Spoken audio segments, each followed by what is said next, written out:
ಧಾರವಾಡದಲ್ಲಿ ಬೆಳ್ಳಂಬೆಳಗ್ಗೆ ಭೀಕರ ಕೊಲೆ ನಡೆದಿದೆ. ಟೋಲ್ ನಾಕಾ ಬಳಿ ಇರುವ ಐಕಾನ್ ಸಮೀಪ ವ್ಯಕ್ತಿಯೊಬ್ಬರನ್ನ ದುಷ್ಕರ್ಮಿಗಳು ಕತ್ತು ಸೀಳಿ ಹತ್ಯೆ ಮಾಡಿರುವ ಘಟನೆ ನಡೆದಿರುವಂತಹದ್ದು. ಮೃತ ವ್ಯಕ್ತಿಯನ್ನ 25 ವರ್ಷದ ಹನುಮಂತ ಅಣ್ಣಿಗೇರಿ ಎಂದು ಗುರುತಿಸಲಾಗಿದೆ. ಘಟನೆ ಬೆಳಕಿಗೆ ಬರುತ್ತಿದ್ದಂತೆ ಸ್ಥಳಕ್ಕೆ ವಿದ್ಯಾಗಿರಿ ಪೊಲೀಸರು ಭೇಟಿ ನೀಡಿ ಪರಿಶೀಲನೆ ನಡೆಸಿದ್ದಾರೆ. ಅಷ್ಟಕ್ಕೂ ಕೊಲೆ ನಡೆದಿದ್ದು ಹೇಗೆ, ಕೊಲೆಗೆ ಕಾರಣವೇನು, ಆರೋಪಿ ಯಾರು, ಈ ಎಲ್ಲ ಪ್ರಶ್ನೆಗಳಿಗೆ ಇದೀಗ ಪೊಲೀಸರು ಉತ್ತರ ಹುಡುಕಬೇಕಿದೆ. ಧಾರವಾಡದಲ್ಲಿ ಇಂದು ಬೆಳಗ್ಗೆ ನಡೆದಿರುವ ಭೀಕರ ಕೊಲೆ ಪ್ರಕರಣದಲ್ಲಿ ಸ್ಥಳೀಯರಲ್ಲಿ ಆತಂಕ ಸೃಷ್ಟಿಯಾಗಿದೆ. ಧಾರವಾಡದ ಟೋಲ್ ನಾಕಾ ಬಳಿ ಇರುವಂತಹ ಐಕಾನ್ ಸಮೀಪ ಈ ಘಟನೆ ನಡೆದಿದೆ ಎಂದು ತಿಳಿದು ಬಂದಿದೆ. ಮೃತ ವ್ಯಕ್ತಿಯನ್ನ ಹನುಮಂತ ಅಣ್ಣಿಗೇರಿ, ವಯಸ್ಸು 25 ವರ್ಷ ಎಂದು ಗುರುತಿಸಲಾಗಿದ್ದು, ಘಟನೆ ನಡೆದಿರುವುದು ವಿದ್ಯಾಗಿರಿ ಪೊಲೀಸ್ ಠಾಣಾ ವ್ಯಾಪ್ತಿಯಲ್ಲಿ. ಕೊಲೆ ನಡೆದಿರುವ ಮಾಹಿತಿ ಸಿಗುತ್ತಿದ್ದಂತೆ ವಿದ್ಯಾಗಿರಿ ಠಾಣೆಯ ಪೊಲೀಸರು ಸ್ಥಳಕ್ಕೆ ತೆರಳಿ ಪರಿಶೀಲನೆ ನಡೆಸಿದ್ದಾರೆ. ಸ್ಥಳಕ್ಕೆ ಮೃತದೇಹದ ಪರಿಶೀಲನೆ ನಡೆಸಿದ ಪೊಲೀಸರು ಘಟನೆಗೆ ಸಂಬಂಧಿಸಿದ ಸಾಕ್ಷ್ಯಗಳನ್ನು ಸಂಗ್ರಹಿಸುವ ಕಾರ್ಯ ಕೈಗೊಂಡಿದ್ದು, ಇನ್ನು ಈ ಕೊಲೆಗೆ ನಿಖರವಾದಂತಹ ಕಾರಣ ಏನು ಎಂಬುದು ಸದ್ಯಕ್ಕೆ ಸ್ಪಷ್ಟವಾಗಿಲ್ಲ.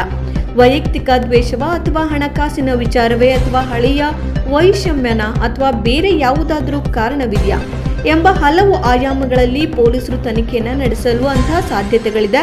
ಹಾಗೆ ಮೃತ ಹನುಮಂತ ಅಣ್ಣಿಗೇರಿಯವರು ಲಕ್ಷ್ಮೀ ಸಿಂಗನಕೇರಿ ನಿವಾಸಿ ಎಂದು ಮಾಹಿತಿ ಲಭ್ಯವಾಗಿದೆ. ಇದೀಗ ಪೊಲೀಸರು ಮೃತರ ಹಿನ್ನೆಲೆ, ಅವರ ಪರಿಚಯಸ್ಥರು ಹಾಗೂ ಇತ್ತೀಚಿನ ಚಟುವಟಿಕೆಗಳ ಬಗ್ಗೆ ಮಾಹಿತಿಯನ್ನು ಕಲೆ ಹಾಕ್ತಾ ಇದ್ದಾರೆ. ಅಲ್ಲದೆ ಘಟನೆ ನಡೆದ ಸ್ಥಳದ ಸುತ್ತಮುತ್ತ ಅಳವಡಿಸಲಾಗಿರುವಂತಹ ಸಿಸಿಟಿವಿ ಕ್ಯಾಮೆರಾಗಳ ದೃಶ್ಯಾವಳಿಗಳನ್ನ ಪರಿಶೀಲಿಸುವ ಸಾಧ್ಯತೆಯೂ ಇದೆ. ಕೊಲೆ ನಡೆದ ಸಮಯದಲ್ಲಿ ಸ್ಥಳದಲ್ಲಿ ಯಾರಿದ್ರು, ಮೃತ ವ್ಯಕ್ತಿಯೊಂದಿಗೆ ಕೊನೆಯದಾಗಿ ಯಾರು ಸಂಪರ್ಕದಲ್ಲಿದ್ದರು, ಘಟನೆಯ ನಂತರ ಸ್ಥಳದಿಂದ ಯಾರಾದರೂ ಅನುಮಾನಾಸ್ಪದವಾಗಿ ತೆರಳಿದ್ದಾರೆಯೇ ಎಂಬ ಮಾಹಿತಿಯನ್ನ ಪೊಲೀಸರು ಕಲೆ ಹಾಕುತ್ತಿದ್ದಾರೆ. ಈ ಕೊಲೆ ಪ್ರಕರಣ ಆರೋಪಿಗಳನ್ನ ಪತ್ತೆ ಹಚ್ಚಲು ಪೊಲೀಸರು ತನಿಖೆ ಚುರುಕುಗೊಳಿಸುವಂತೆ ಕಾಣಿಸ್ತಾ ಇದೆ. ಸದ್ಯಕ್ಕೆ ಪ್ರಕರಣದ ಸಂಪೂರ್ಣ ಕಾರಣ ಹಾಗೂ ಆರೋಪಿಗಳ ಬಗ್ಗೆ ಅಧಿಕೃತ ಮಾಹಿತಿ ಹೊರಬೀಳಬೇಕಿದೆ. ಒಟ್ಟಲ್ಲಿ ಧಾರವಾಡದಲ್ಲಿ ಬೆಳ್ಳಂಬೆಳಗ್ಗೆ ನಡೆದಿರುವ ಈ ಭೀಕರ ಕೊಲೆ ಸ್ಥಳೀಯರಲ್ಲಿ ಆತಂಕ ಮೂಡಿಸಿದೆ. 25 ವರ್ಷದ ಹನುಮಂತ ಅಣ್ಣಿಗೇರಿ ಹತ್ಯೆ, ಐಕಾನ್ ಬಳಿ ಕತ್ತು ಸೀಳಿ ಕೊಲೆ ನಡೆದಿರುವಂತಹದ್ದು. ಸ್ಥಳಕ್ಕೆ ವಿದ್ಯಾಗಿರಿ ಪೊಲೀಸ್ ಠಾಣೆಯಿಂದ ಪೊಲೀಸರು ಭೇಟಿ ನೀಡಿ ಕೊಲೆಯ ಹಿಂದಿನ ಕಾರಣ ಮತ್ತು ಆರೋಪಿಗಳಿಗಾಗಿ ತನಿಖೆಯನ್ನು ಚುರುಕುಗೊಳಿಸಿದ್ದಾರೆ. ಈ ಪ್ರಕರಣಕ್ಕೆ ಸಂಬಂಧಿಸಿದಂತೆ ಪೊಲೀಸರ ತನಿಖೆಯಿಂದ ಇನ್ನಷ್ಟು ಮಾಹಿತಿ ಹೊರಬರಬೇಕಿದೆ. ತನಿಖೆಯ ಮುಂದಿನ ಬೆಳವಣಿಗೆಗಳ ಕುರಿತು ಮಾಹಿತಿ ಲಭ್ಯವಾದ ಕೂಡಲೇ ಅಪ್ಡೇಟ್ ಅನ್ನ ಮಾಡ್ತಾ ಇದ್ದೀವಿ. ಧಾರವಾಡ ಬ್ರೇಕಿಂಗ್ ನ್ಯೂಸ್ ಇಂತಹ ಸ್ಥಳೀಯ ಹಾಗೂ ತಾಜಾ ಸುದ್ದಿಗಳಿಗಾಗಿ ನಮ್ಮ ಚಾನೆಲ್ನ ಸಬ್ಸ್ಕ್ರೈಬ್ ಮಾಡಿ, ವಿಡಿಯೋ ಲೈಕ್ ಮಾಡಿ ಹಾಗೂ ಶೇರ್ ಮಾಡಿ.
ಧಾರವಾಡದಲ್ಲಿ ಬೆಳ್ಳಂಬೆಳಗ್ಗೆ ಭೀಕರ ಕೊಲೆ ನಡೆದಿದೆ.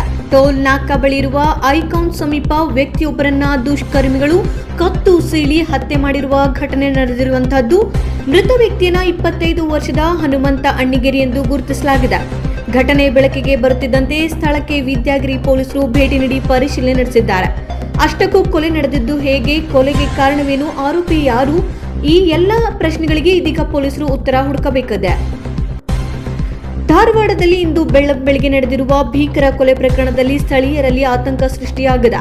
ಧಾರವಾಡದ ಟೋಲ್ ನಾಕಾ ಬಳಿ ಇರುವಂತಹ ಐಕಾನ್ ಸಮೀಪ ಈ ಘಟನೆ ನಡೆದಿದೆ ಎಂದು ತಿಳಿದು ಬಂದಿದೆ. ಮೃತ ವ್ಯಕ್ತಿಯನ್ನ ಹನುಮಂತ ಅಣ್ಣಿಗೇರಿ, ವಯಸ್ಸು 25 ವರ್ಷ ಎಂದು ಗುರುತಿಸಲಾಗಿದ್ದು, ಘಟನೆ ನಡೆದಿರುವುದು ವಿದ್ಯಾಗಿರಿ ಪೊಲೀಸ್ ಠಾಣಾ ವ್ಯಾಪ್ತಿಯಲ್ಲಿ. ಕೊಲೆ ನಡೆದಿರುವ ಮಾಹಿತಿ ಸಿಗುತ್ತಿದ್ದಂತೆ ವಿದ್ಯಾಗಿರಿ ಠಾಣೆಯ ಪೊಲೀಸರು ಸ್ಥಳಕ್ಕೆ ತೆರಳಿ ಪರಿಶೀಲನೆ ನಡೆಸಿದ್ದಾರೆ. ಸ್ಥಳಕ್ಕೆ ಮೃತದೇಹದ ಪರಿಶೀಲನೆ ನಡೆಸಿದ ಪೊಲೀಸರು ಘಟನೆಗೆ ಸಂಬಂಧಿಸಿದ ಸಾಕ್ಷ್ಯಗಳನ್ನು ಸಂಗ್ರಹಿಸುವ ಕಾರ್ಯ ಕೈಗೊಂಡಿದ್ದು, ಇನ್ನು ಈ ಕೊಲೆಗೆ ನಿಖರವಾದಂತಹ ಕಾರಣ ಏನು ಎಂಬುದು ಸದ್ಯಕ್ಕೆ ಸ್ಪಷ್ಟವಾಗಿಲ್ಲ. ವೈಯಕ್ತಿಕ ದ್ವೇಷವ ಅಥವಾ ಹಣಕಾಸಿನ ವಿಚಾರವೇ ಅಥವಾ ಹಳೆಯ ವೈಷಮ್ಯನ ಅಥವಾ ಬೇರೆ ಯಾವುದಾದರೂ ಕಾರಣವಿದೆಯಾ ಎಂಬ ಹಲವು ಆಯಾಮಗಳಲ್ಲಿ ಪೊಲೀಸರು ತನಿಖೆಯನ್ನು ನಡೆಸಲು ಅಂತಹ ಸಾಧ್ಯತೆಗಳಿದೆ. ಹಾಗೆ ಮೃತ ಹನುಮಂತ ಅಣ್ಣಿಗೇರಿಯವರು ಲಕ್ಷ್ಮೀ ಸಿಂಗನಕೇರಿ ನಿವಾಸಿ ಎಂದು ಮಾಹಿತಿ ಲಭ್ಯವಾಗಿದೆ.